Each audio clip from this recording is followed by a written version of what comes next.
Bienvenue sur le podcast de la consommation responsable, l'autruche et le colibri. Ce guide audio pratique vous permettra d'adopter un mode de vie plus responsable et d'agir à votre échelle.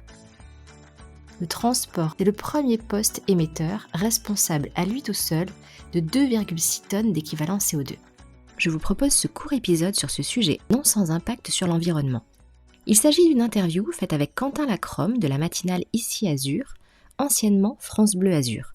Si vous souhaitez en savoir plus, vous pourrez écouter l'épisode dédié, l'épisode 23, En voiture, Simone. D'ailleurs, avant de vous laisser avec Quentin et moi-même, prenez 2 secondes si ce n'est déjà fait pour vous abonner à l'autruche et le colibri sur Apple Podcasts, Spotify, Deezer. Et si vous avez 2 secondes de plus, laissez-moi un commentaire. C'est le meilleur moyen de booster le podcast. Cela étant dit, je vous remercie et je vous laisse écouter l'interview.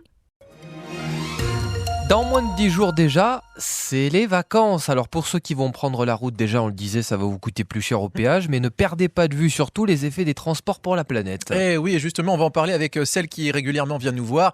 Elle a créé le podcast L'autruche et le colibri, c'est Delphine Raymond. Bonjour Delphine. Bonjour Quentin. Alors vous avez un nouvel épisode là, de ce podcast qui sort, qui s'appelle En voiture Simone, et pour cause, on parle des meilleurs moyens de transport, surtout pendant les vacances. Bon, première question, c'est lequel le meilleur moyen de transport ? Eh bien, Quentin, sans surprise, le train est le meilleur transport. Il est le moins émetteur de CO2, loin devant la voiture et l'avion. Ah, moi j'ai mieux, les pieds. Ah oui, alors ça marche aussi.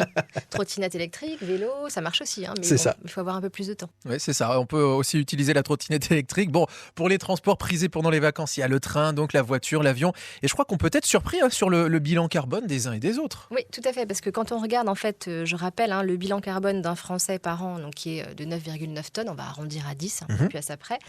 On regarde, en fait, le poids de la voiture. Ça représente 2 tonnes, donc c'est assez énorme. On prend en fait très régulièrement notre voiture pour aller travailler, pour aller faire les courses, pour les petits trajets comme les grands. Ce qui est moins le cas pour l'avion. Ce qui est moins le cas pour l'avion.